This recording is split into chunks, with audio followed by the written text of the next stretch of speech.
Ito may customer tayo, isang 14 inches Pukudang brand. So testing natin. So naglight na. So nag yellow green na siya, ibig sabihin nag-under ang unit mga ka-idol. Pero wala dito sa salamin niya. So i-check natin ito kung ano ba talagang problema nito. Pero nag-under ang ating motherboard. Wala lang siyang screen mga ka-idol. So dalawa lang i-check dito. Kung hindi supply ng filament ng picture job or picture job na mismo. So i-open ko muna mga ka-idol. Ayan na siya, no? Open ko na ka-idol. I-check natin ang edge dito. Ito edge at saka G2. Ang G2 yan ang screen, yung pangpalinaw. Yung edge yan ay pang filament. So i-check natin. So ang range natin mga ka-idol ay easy tayo dito sa may 10 easy. Ayan. Check natin. O yan, may palo naman siya 5 volts, sakto naman sa screen tayo. So sakto naman mga ka-idol.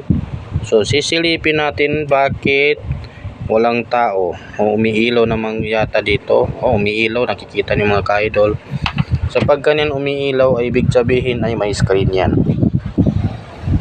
Kung walang screen ay papalit tayo sa picture job. So may screen siya mga ka-idol. So maaaring sabihin na lost contact ito.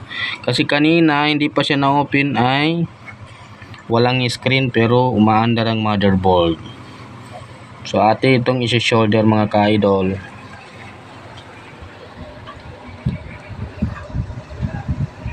Kaya pala nagkaganon, wala siyang ilaw ka-idol ay lost contact pala ang IC ito chroma. Ito ay tinatawag niya madalas sa jungle IC. So yan, close natin mga ka-idol. So nakikita niyo mga ka-idol, lost contact siya. So yan na siya mga ka-idol. I-resolder ko ng mga lost contact.